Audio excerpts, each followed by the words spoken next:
some information that we might have lost along the way.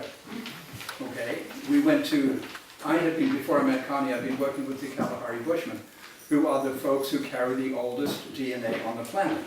They are the world's, if you like, they're the first people. According to certain paradigms. Yeah, they're the ones, as far as science can tell you, they're the ones who, if we came out of Africa, they're the ones who stayed behind and didn't come out of Africa. They're still there. You want to go meet them? They're in Africa. You meet some of them in the film. And they're friends of Andrew's, so they were welcomed us when we came.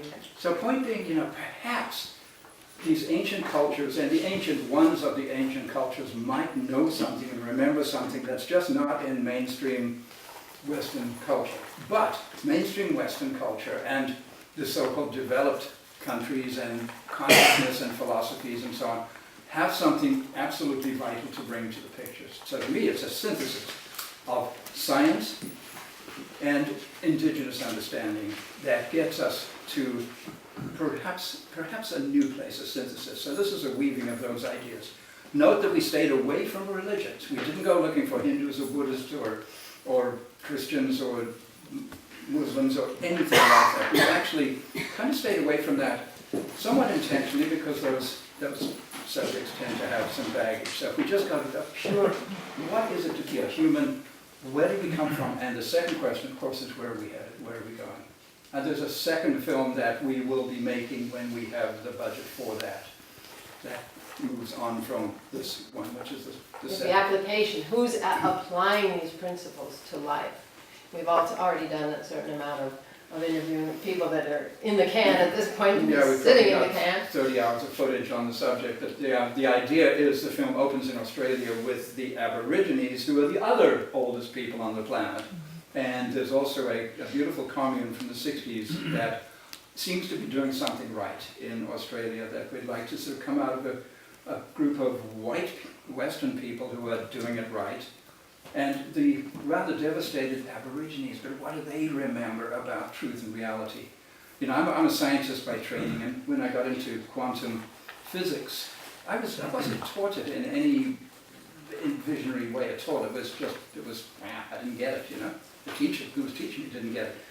When I started studying the Australian Aborigines, they're the ones who taught me quantum physics.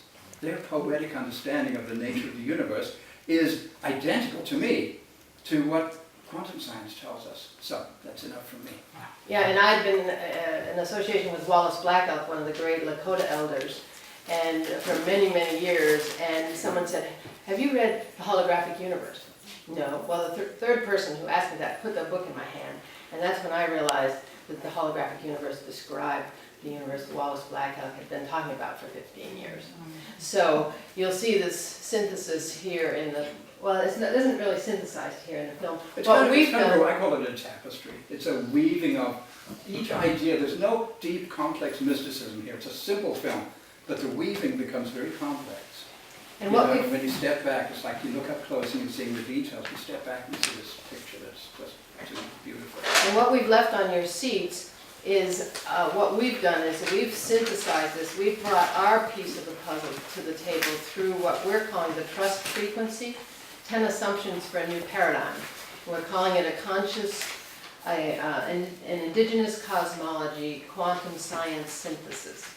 And we're not going to speak much about it tonight because we want to get on with the film. Hopefully maybe we can have another forum, another time here where we can really go into this trust frequency, because we're bringing something rather unique to the table with that. And I just wanted to read to you a little paragraph that sort of synopsizes this sheet that you've got. We live in the now, in a conscious universe of unconditional love.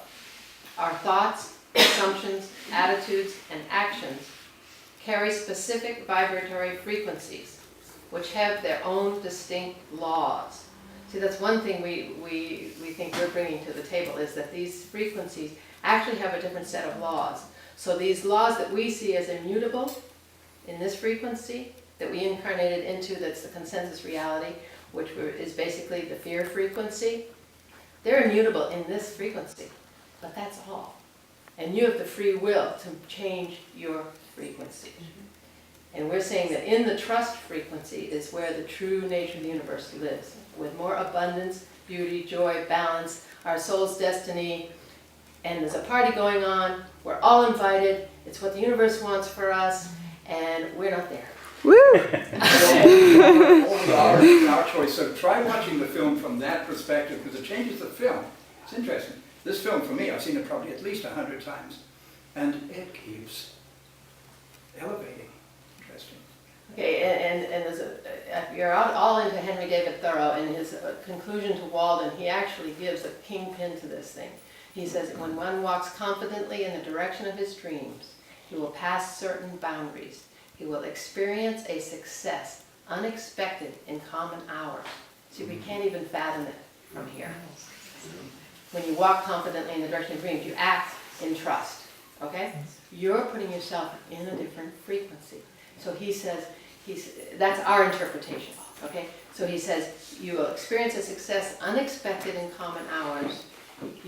The laws that apply to you will be expanded, or new laws will be made in your favor, and you will live with the license of a higher order of beings. Okay? So, that's what? Wow. How about that? So anyway, let me finish this. I'm going to just give, okay, so those 5 things, this is really short. They are our request to those 5 things, our thoughts, assumptions, etc., are our requests to the universe, which must give us everything we ask for. Free will enables us to change our frequency and thus the reality we experience. The abundant, loving nature of the universe is available to anyone who chooses the trust frequency. Ow!